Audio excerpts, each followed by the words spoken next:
이 윤석열 대통령이 영국 방문 마치고 돌아오자마자 그러니까 이제 비행기에서 사실 결심을 했겠죠. 그런데 국정원장만 바꾼 게 아니고 1차장, 2차장을 싹 바꿨습니다. 바꿨다. 1차장, 2차장은 바꾸고 국정원장은 그냥 물러나게 했죠. 그런데 왜 그랬을까? 많은 국민들이 의심하고 궁금해하지요. 짐작가는 게 좀 있습니다. 그 전부터 좀 시끄러웠어요. 국정원장과 1차장이 인사 문제를 놓고 아주 알력이 심하다. 그래서 뭐 그때 또 바꾼다 그런 얘기도 했었는데 그냥 지나가더라고요. 그러면 그때 정리를 하든지 아니면 바꿔야 되겠네 하고 생각하면 후임자를 마음속으로 결정하고 있다가 바꿀 때 후임자를 지명을 하면서 해야지. 후임자도 지명 안 하고 그냥 싹 바꿔버리면 원장도 없고 지금 상황이 어떤 상황입니까? 그러면서 또 1차장, 2차장은 또 지명을 해요. 원장하고 차장하고 사이가 안 좋아서 벌어진 일이면 그 후임은 원장 의견도 좀 들어보고 차장도 좀 같이 맞춰보고 이렇게 하는 게 좋은 거 아닌가요? 물론 원장이 재청권이 있거나 그러진 않겠지만 이번에 이런 일 때문에 그랬다고 한다면 그렇게 하는 것이 순서고 순리 아닐까 싶은데 참 이해를 못하겠습니다. 할 말들이 더 많지만 일단 패널들 얘기를 들어보고 또 제가 말씀을 드리도록 하지요. 정기랑 교수, 도대체 무슨 일이 있는 겁니까? 아니, 국가 최고 정보기관의 일이 우리가 일일이 다 알 수는 없는 노릇이죠. 근데 방금 앵커께서도 얘기했습니다만 그 국정원이라는 조직에서 벌써 1년 6개월 사이에 서너 차례 인사 파동이 지금 있었다는 거 아니겠습니까? 그런 와중에 이제 전격적인 인사 발표를 했는데 이렇게 해서 그만두게 하면 끝나는 거냐는 거예요. 이게 제가 볼 때는 인사를 통해서 그 경질시키는 것이 능사가 아니라 그 원인을 규명을 해서 국민들이 최소한의 어떤 정보를 가질 수 있도록 어떤 그 감찰 이런 것들을 통해서 그 원인을 규명하고 거기에 대한 해법으로 인사를 이렇게 한다라고 하는 것이 제시돼야 그나마 인사에 대한 이해가 좀 높아질 수 있는 것이죠. 지금 윤석열 대통령이 하는 것은 사실상 A, B, C도 적용할 수 없을 만큼 좀 다급하게 이루어질 측면이 커 보인다. 물론 뭐 원장을 본인의 또 측근으로 갈아치우기 위해서 하는 것인지는 모르겠지만 거기에 대한 관심보다는 국정원이라고 하는 최고 정보기관의 이런 그 인사 파동, 알력으로 인해서 국민적 불안감이 커지고 특히 군사적 어떤 그 위기 상황이 고조될 수 있는 상황에서 특히나 이 정보기관의 인사이기 때문에 국민들이 더 우려를 크게 가질 수밖에 없는 상황이다. 다시 한번 강조하지만 국정원장 내부의 인사 알력에 대해서 철저한 원인 규명과 거기에 대한 감찰을 통해서 국민들에게 최소한의 어떤 정보를 보여줄 수 있는 것, 그것이 인사의 투명성이고 또 그것이 곧 정보기관을 더 국가 안보에 충실하게 어떤 기여할 수 있는 그런 조직으로 끌고 갈 수 있는 길이라는 게 제 판단입니다. 후임자 얘기는 이따가 해보겠지만 지금 김용현 경호처장 얘기가 나옵니다. 근데 김용현 처장이 누굽니까? 윤석열 대통령 충암고등학교 1년 후배입니다. 이상민 장관도 고등학교 후배죠. 윤석열 대통령 인재풀이 왜 이렇게 좁습니까? 그냥 서울법대 후배나 검찰 출신 고등학교 후배 아니면 어렸을 때 사귀었던 친구 거기에서 벗어나지 못합니다. 그렇게 인사를 해가지고 어떻게 나라를 하나로 만들고 미래를 향해서 갈 수 있을까 그런 걱정이 드는데 아무튼 이 최수영 컨설턴트 국정원장하고 차장하고 알력이 계속 뭐 있었다. 인사 문제를 놓고 뭐 비서실장이 어쨌든 이런 얘기 좀 있었잖아요. 네, 있었죠. 저는 제가 제일 황당한 거는 국정원 뭐 원장은 뭐 장관급 공직자를 떠나서 어쨌든 한 국가의 최고 수장이고 1, 2차장은 이제 분야를 나누어 가지고 이제 하는 차관급 공직자들인데 이 사람들이 그 말하자면 자기들이 어떤 뭘 할 때마다 언론에다 실시간으로 플레이를 한 거잖아요. 그러니까 쉽게 말해서 친한 기자한테 흘려가지고 단독이라는 이름으로 쓰게 해가지고 계속 국정원 기사가 나온 거잖아요.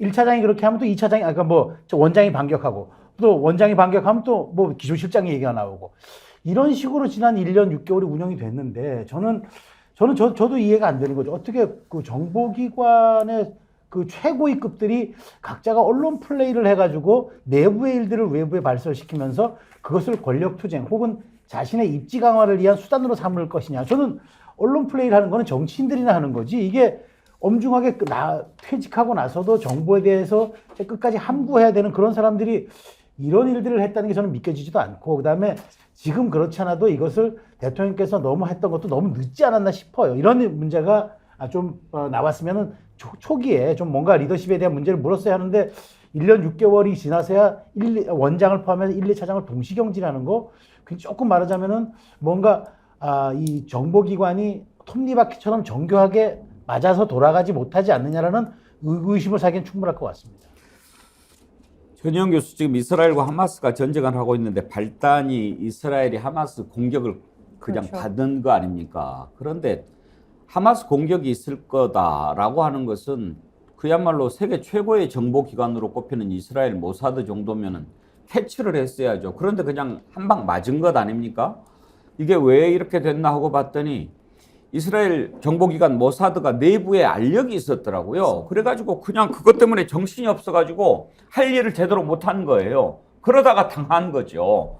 정보기관에서 인사 문제 가지고 이렇게 시끄럽고 이래가지고 무슨 정보활동을 제대로 할 수 있겠습니까? 그렇습니다. 이 국정원에서의 파벌 다툼이 윤석열 정권 레임덕의 한 모습이라고밖에 볼 수 없는 것, 지금 앵커님께서 말씀해 주신 대목과 정확하게 일치합니다. 세 가지 한번 짚어보면, 첫 번째로 국가의 중요 기관에서 개혁을 통해서 서로 잘하려고 하는 것이 아니라 인사 문제를 놓고 서로 싸우고 있었다는 거죠. 그것도 수뇌부가 싸우고 있었다는 겁니다. 두 번째 문제 한번 살펴볼까요? 국정원이 어떤 것입니까? 우리나라 같은 분단 국가에서 최전방에서 정보를 수집하고 안보와 직결된 기관인데, 이런 기관에서 지금 이스라엘 하마스 사태뿐만 아니라 러시아 우크라이나 사태, 그리고 최근에 북한의 정찰 비행 위성 성공했다는 소식이 지나는 이렇게 엄중한 시기에 내부에서 안보를 위해서 일하는 것이 아니라 본인들 자리 다툼을 하고 있었다는 겁니다. 일각의 언론 보도를 보면 일부 인사는 비리 문제까지 불거졌다, 이런 의혹까지 제기되고 있으니까 정말 분단 국가인 우리나라에서 국정원이라는 말을 쓸 수 있는지 부끄러울 수준이다라는 생각이 들고요. 세 번째, 역시나 대통령의 책임론을 벗어나기 어려울 것으로 보입니다. 말씀해 주셨듯이 국정원 내부의 알력 다툼은요, 사실 1년 6개월, 1년 5개월 정도 계속 언론을 통해서 보도가 됐습니다. 기조실장이 국회 출석 앞두고 갑자기 그만둔 것, 사실 이것도 굉장히 이례적인 일이잖아요. 그런데 가장 문제는 뭐냐면 올해 6월에 대통령이 제거한 국정원 1급 7명에 대해서 인사가 번복되는 인사 파동이 있었습니다, 이미. 그 이후에 언론 보도를 보면 11월 초에도 또 이 문제 제기가 있었다고 하는데, 그때마다 야당이라던가 정치권에서 국정원 조직이 기강이 무너졌다, 문제 있으니까 해야 된다라는 것을 대통령이 무시하고 있다가 지금 후임 인사도 정해지지 않은 상태에서 부랴부랴 국정원장, 1차장, 2차장을 그냥 경질해버린 겁니다. 윤석열 대통령이 무슨 문제가 있을 때마다 지적을 하면 귀담아 듣지 않고 이렇게 하다가 결국은 인사 파동 문제가 국정원의 문제까지 드러난 것으로 보이는데요. 윤석열 정권이 안보에 있어서 계속 헛다리 외부의 문제만 짚을 것이 아니라 국내 최고 정보기관에서 구멍이 숭숭 나고 있고 안전핀이 뽑혔다는 거 좀 반성하고 돌아봐야겠습니다. 그래요. 이은영 소장 인사를 네. 놓고 국정원장하고 차장 갈등이 심하고 알력을 빚었다고 하는데, 그거요, 사실은 예를 들어서 인사를 놓고 서로 의견이 다를 수는 있죠. 아무리 정권이 바뀌었어도 그동안 쌓아왔던 노하우가 있으니까 이걸 살려봅시다 라고 하고, 아니다, 정부가 바뀌었으니까 싹 바뀌어야 됐다, 이런 걸 가지고 서로 의견이 달랐다면 그건 이해할 수 있어요. 근데 보니까 그게 아니고 이미 작년 9월에 국정원 1급 간부 27명이 퇴직했고 12월 달에는 2, 3급 간부 130명을 직무 배제하거나 한직으로 보냈어요. 그건 뭐냐면 문재인 정부 때 잘 나갔던 사람들, 또 그때 정권에서 일했던 사람들 다 쳐내버린 거란 말이에요. 그런데 무슨 인사를 가지고 알력을 빚습니까? 그건 아주 추잡한 자리 다툼에 불과한 거죠. 이제 다 정리했고 그 요직에 내 사람 심자 이렇게 하고 싸운 거 아닙니까? 지금 앵커님 지적하신 게 굉장히 맞는 말씀이고 예리한 지적이세요. 제가 이제 틀린 말 합니까? 그러니까요. 그러니까 이게 지금 지난번 작년 9월, 10월에 조성준 기조실장 사퇴하고 나서 1급 100여 명 정도 포함, 1급 포함해서 100여 명 정도가 그때 다 잘려 나갔거든요. 그럼 이제 조직은 안정화가 돼야 되는데 올해 6월에 1급 7명 인사했는데 또 이게 번복이 된 거예요. 그래서 이 내부의 그 기관과 규율이 지금 잡히지 않고 있고, 이거는 지금 새로 김용현 마지막 이제 극약 처방으로 대통령 최측근이 지금 가도 이거는 해결되지 않을 수 있다. 그리고 저는 이제 국민들의 시각에서 볼 때 순방에서 돌아오는 비행기 안에서 이거를 처리했다라는 게 국민들이 받아들일 때는 이 인사의 어떤 갈등, 내부 조직 갈등의 문제라기보다는 순방에서 이번에 이제 순방 나간 게 부산 엑스포 유치에 대한 거였잖아요. 근데 그거에 대한 국정원의 보고가 뭔가 현지 분위기가 좀 달랐기 때문에 더 이게 비행기 안에서 그 인사 버튼을 누른 것이 아닌가. 저는 좀 그렇게 보고 국민들도 아마 그렇게 생각하시지 않을까 싶어요.